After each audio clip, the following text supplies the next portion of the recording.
Buff Nation. Can you believe it's week 2 and we are finally, feels like we've been waiting forever. We're going to see Julian Lewis play. I think that this is incredibly exciting. I'm going to give you my thoughts on this whole situation, talk about Kaidon Salter a little bit as well. Of course, I want to hear from you guys. What are you expecting from Julian Lewis this week compared to some of the other true freshmen that we saw? I mean, honestly, they tore it up this week for the most part against, or this past week for the most part against, lower level opponents. But why couldn't Julian Lewis and for that matter, Kaidon Salter both have wonderful games, right? So y'all be sure, hit that like, get in the comments and subscribe if you haven't done that yet. Let's go ahead and get into it. So, courtesy of Scott Proctor, let me go ahead and increase this a little bit. You heard Coach Prime talk about this yesterday in the press conference. Coach Prime said, quote, "I don't give a darn about the flow or anything he's playing." And looking at it from a CU perspective, man, like I really think that this makes sense because let's say Kaidon Salter is absolutely crushing it in the first half, then that's wonderful. You can play Julian Lewis in the second half, start getting him some reps. We saw Arch Manning. Now, I know Arch Manning isn't exactly the most favorable college quarterback this week, right? But we saw him be kind of integrated slowly into that Texas Longhorns offense throughout the last couple of years. And that could be a possibility that happens this week with Julian Lewis to where, yes, you get him valuable experience. He plays well. Kaidon Salter plays well. You continue to move forward as is and getting Julian Lewis reps when these games are more so out of hand. Now, on the flip side, why this is, I know that some people are like, man, this is crazy that Coach Prime isn't talking about any of this, or he's talking about putting Julian Lewis in regardless. Like that's crazy talk. I don't think so, because if guys, if our team, our Colorado Buffaloes struggle against the Delaware Blue Hens, no shade to the Feathers and Field Goals podcast, right? We're going to hear from them at the Buffs Blitz tonight. No shade to Delaware. But, man, if we're struggling on offense against Delaware, man, that is not good. That is not good. I don't think we will, though. But let's just say that we are. You got to put in Julian Lewis then to see what he can do, to see if he can elevate this offense, to get guys on the same page. So, to me, there were a few games coming into the season in which I expected to see Julian Lewis play. One of them being Delaware. Another one in a couple weeks being Wyoming. Now, Houston, I don't know if they're really expected to do much in the Big 12 this year. They might be one of the weaker Big 12 teams in the conference. We play them next week, a week from Friday. So that could be another opportunity to see Julian Lewis play. And if he's playing in those three matchups, and let's say Kaidon Salter has the offense taking a step forward, looking great as well, you don't necessarily have to burn a red shirt. But again, I'm not one to fan the flames of a quarterback controversy right now. Kaidon Salter's first game, it was not a great first game, but yeah, the leash for him is longer than one game, and I'm confident we're going to get better play out of him moving forward. We'll see if that comes true or not. But if something goes disastrous, man, we have seen right now with younger quarterbacks, they can come in and play well. Now, again, what we saw last week, all these true freshman quarterbacks are going up against lower level opponents and playing very well. That is what should happen here too. So I'm going to get to a few of your comments, and then we're going to break down kind of how some of these other quarterbacks played over this past week, and then we will predict what we're going to see from Julian Lewis. I think, man, this is going to be cool. So let's see. Yeah, Notorious saying that was quick. Yeah, again, I feel like this is going to be a great opportunity for him to play. Delaware, they just made the move up from FCS to G5 to Conference USA this year. So they're going through a transition. This is a team that we should beat. I think the spread right now is minus 23.5 points. This should be a game in which Colorado is getting right. Now, man, it would have been interesting, man, if we had Retzlaff. I think that there's one The one big criticism I have of Pat Shurmur right now is, can he truly work with a real dual threat quarterback? I thought we were going to see a different offense on Friday. We did not get it. Mr. Maurice saying one drive after going up 7-0 in probably the whole fourth quarter once we have a 20-point lead. Yes. I think right now I'm assuming more it's going to be the second half, but it very well could be later in the game, like you're saying. So fans are going to crush him if he fails, which is crazy. Yeah. The fans here, I got to admit, man, I've been disappointed with some of the freakouts the fans have had towards Kaidon Salter and some of our other players already. I've already seen tweets saying, man, we're going to have a losing season. What are you talking about, man? We are right where we need to be. We're going to continue to get better throughout the year. We're going to get better quarterback play. I'm not tripping.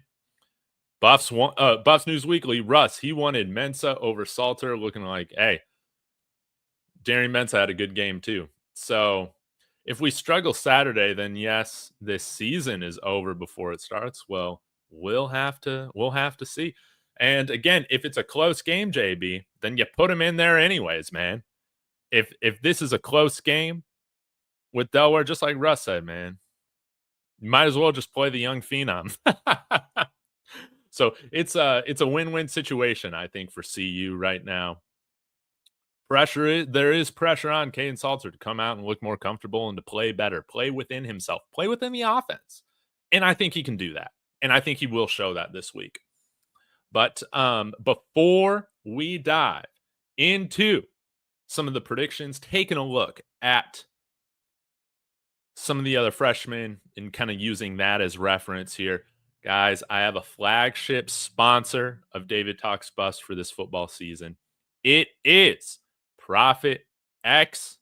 Want to give a quick shout out to the flagship sponsor of David Talks Buffs and David Talks Broncos YouTube channel, and that is Profit X, America's #1 sports prediction market. This is peer-to-peer sports prediction where players play against each other, like you and me, instead of a sports book versus the house.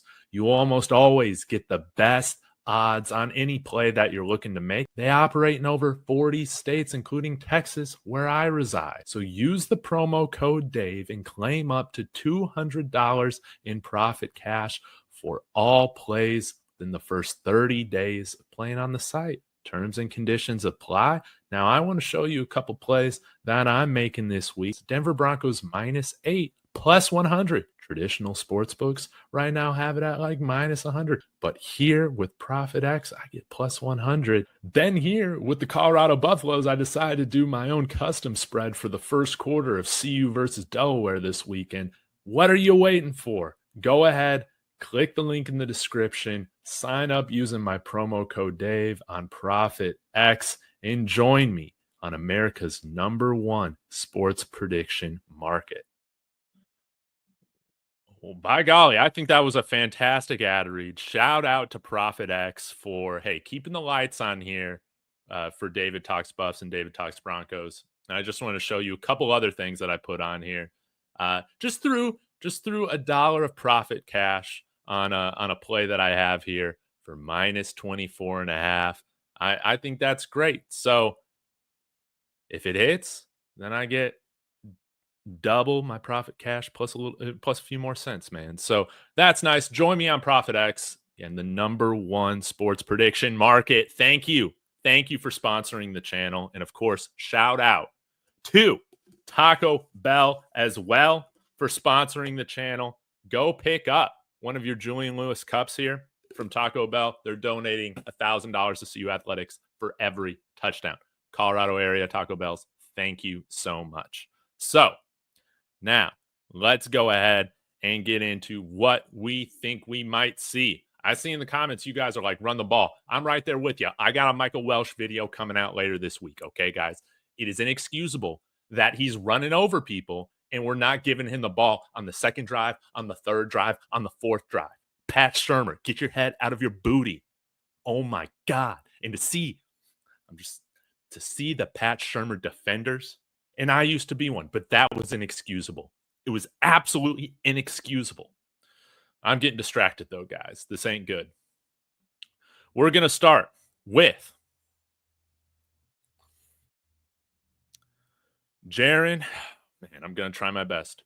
Jaron-Keawe Sagapolutele, freshman quarterback for Cal. Tore it up against Oregon State, guys. 20 of 30, 3 touchdowns. Just insane. 234 yards. He also had 2 carries for 30 yards. So over 250 yards of total offense from this true freshman against Oregon State.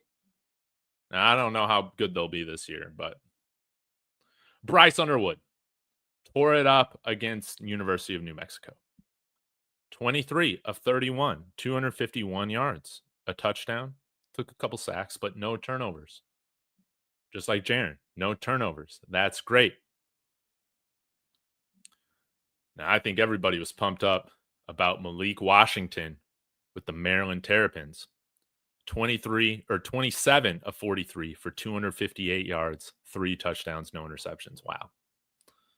Yeah, these guys absolutely crushed their debuts. Now, Arch Manning wasn't great, right? But I want to take a look at kind of his debuts right here against Colorado State, UTSA, ULM last year. Now, granted, he was a redshirt freshman at this time, but mainly ULM. He threw for 258 yards on 15 of 29, 2 touchdowns, 2 interceptions, 1 sack. UTSA, 9 of 12 for 223 yards and 4 touchdowns when he got in the game against UTSA. That's very, very impressive. And then, of course, he was 5 of 6 for 95 yards and a touchdown against Colorado State. I don't know if Delaware is to the level of these 3 teams right here. And I do think we have an adequate supporting cast for Julian Lewis as well. So I think like right now, when we're taking a look at what he can do, this is what I'm going to say. This is just what I'm predicting. I think we see Kaidon Salter in the we see Julian Lewis in the majority of the second half. I think that there might be some plays that might not go according to plan. Of course, there's going to be a transition coming up, playing at this level for the first time. So I'll go with like 13 of 20 because Pat Shurmur's going to want to throw the ball. That's how it's going to be. 13 of 20 for like 130 yards and a couple touchdowns. I think that's what I'm going to go with, right? That will be the official prediction unless I change my mind. But 13 of 20. So that will give Julian well over, right?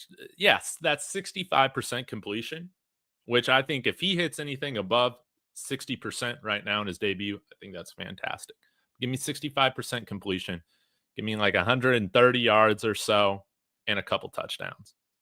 I really want to see the Colorado offense emphasize, hopefully in the first half when we got Kaidon Salter back there, the run game. Can we integrate some speed option into this offense? We've seen us practice it throughout the summer, throughout spring ball. Why the hell didn't it show up against Georgia Tech? Man, I don't even know. We need to do that. We need to give the ball to our running backs. Again, seeing Michael Welsh bowl over people on that first drive, for him not to get the ball again till like midway through the second quarter is malpractice by Pat Shurmur. And I'll say, with some of the rotations we saw on defense too, that is inexcusable to have like 3rd and 4th string guys back there at safety when Haynes King is there running the ball on 3rd down or whatever it is. This is not rec league. This is not intramurals where everybody gets snaps. No. You play the best guys, and you don't take them off the field if they're playing well. You just don't do it. Now you say, Dave, this is incredibly hypocritical when we're going to be rotating quarterbacks against Delaware. Guys, we should always have the plan to play a guy like Julian Lewis when you're going up against an opponent like Delaware. I have all the confidence in the world that Kaidon Salter is going to bounce back. And I think he's going to hold on to this starting job. There's a little bit of pressure. But again, if he can play within himself, if Pat Shurmur, and maybe this is the biggest question, can Pat Shurmur call an offense without or with a dual threat quarterback. This past weekend triggered like a lot of trauma I have as a Broncos fan because this man, Pat Shurmur, loved to freaking air it out with Drew Lock. I think Teddy Bridgewater was one of the leaders in air yards in the NFL the year that Pat Shurmur was calling Teddy Bridgewater at quarterback for the Denver Broncos. Why aren't you leaning into the run game? He did it with Case Keenum and nobody else. I tricked myself, guys. I might have lied to you. I thought Pat Shurmur would demonstrate more creativity than he did last week. But here's a chance for everybody to get right. This is a get right game. So, yeah, I love the fact that we're going to see Julian. And if you guys are saying, man, this is not helpful to Kaidon, yada, yada, yada. Man, when you got a quarterback of this stature behind you as a true freshman, it's pretty reasonable that he's going to get time. This is what a lot of programs do. A lot of top programs do. All right. Kane Salter needs to go out and take care of business. And I'm not asking for Kane Salter to be a Heisman winner. I'm not asking him to be Shador. If he just plays within himself and within the offense, man, in my opinion, we are more than going to cover the spread. All right. If he just plays within himself. Pat Shurmur can stick with the run game to help him out. Sticking with the run game, it's going to help Kaidon Salter. It's going to help a young quarterback like Julian Lewis. So let's see what he can do. Let's see what he can do. But I think a lot of people are, one, like freaking out about this. I don't think that there's a quarterback controversy yet. But even if Julian Lewis wasn't here, if Kane Salter were not to play, were to look as shaky as he did last week, we're all here next week talking about what are we going to do at quarterback, man. But again, I just don't think that's going to be the case. Kane Salter has demonstrated throughout his career that he's a solid quarterback, and I think that he's a great fit for this offense. Can Pat Shurmur call an offense that's going to be complementary? And are they going to coach Kane Salter as well as Julian Lewis when they don't play within themselves? We'll have to see. Salter was nervous. It was his first game. It was an entirely new offense, guys. Again, anything can happen in the Big 12, man. Anything can happen. And I think it is a positive light that we were in striking distance of still winning that game, even though we had all this other bad stuff go on, man. Dysfunction go on.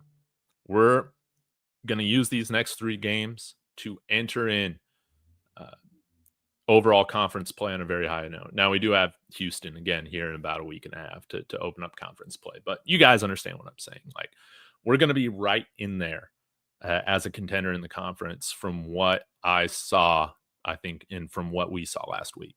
That's just me. That's just my opinion. But it's crazy, in my opinion, to go from what we saw, we're going into week 2, and people, I understand, like, having Julian Lewis play. I'm a supporter of that in this game. But to already be saying he needs to be starting right now, giving Salter 1 game is absolutely diabolically insane. None of y'all were saying that throughout the offseason, that this man shouldn't be here. It was absolutely crazy. No, Northside. Linebackers were not perfect, but they were far from the worst issue.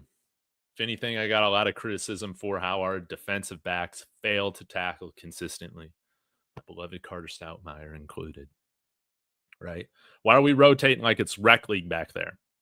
Makes no sense. I want to see the rotations sure up. We played way too many guys against Georgia Tech. Felt like we were treating it like a preseason game. It's crazy. Coach Hart had Sean Myers looking good. Reggie Hughes saying that he was dealing with an injury as well, but feeling better going into this week. So that's wonderful. And I thought, man, Martavius French playing with his hair on fire last week, man. I loved what we saw out of those 3 linebackers. Linebacker is one of the things I'm least concerned about right now. Probably the thing that I'm most concerned about right now is just the coaches. This team has talent to win. Let's not get cute. Let's not get dumb. I'm not even going to get into what we saw at the end of the game. Coach Prime refuses to acknowledge that 2-minute drive or 1 minute, 5-second drive handling was insane. That was insane. But you guys know. You guys know. Yeah, maybe. And if it's true that Byron Leftwich is only part-time, maybe you do go to Brett Barnoloni. He's been here a long time. It's been a while since he's done it. And I would imagine he's learned a thing or two, kind of sitting behind the scenes for a little while. I'm interested. I just want to see a commitment to an identity on offense. Can we find that this week? Can we find an identity on offense? Might say, well, Dave, the receivers will transfer out if we don't throw in the ball. Guys, people are going to transfer out if we don't win football games. We need to be playing a brand of football that leads us to wins. It starts with running the ball, especially when you have a talented dual threat quarterback. This operation is going to look better as time goes on. Again, guys, remember, it's essentially a new offense, man. So you guys might think, is this a dark side, Dave? Nah, man. Nah, I'm not gonna. But I'm just calling it how I see it, man. Much more disappointed with the coaches last week than with the players. And I think we're going to get a better performance out of everybody this week against Delaware. So, guys, I'm going to get out of here. Again, this was just a very short live stream. But, again, want to thank you guys for sticking with me.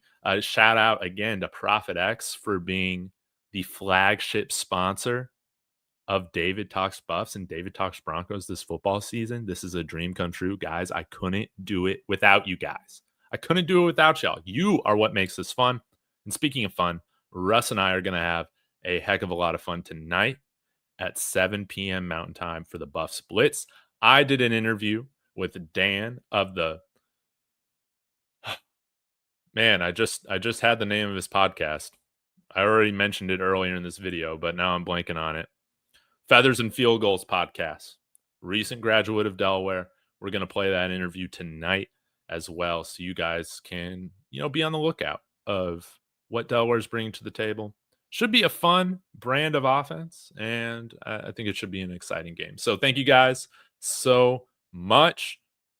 Have a wonderful afternoon. I'll be back here in a few hours. Let's go, Buffs.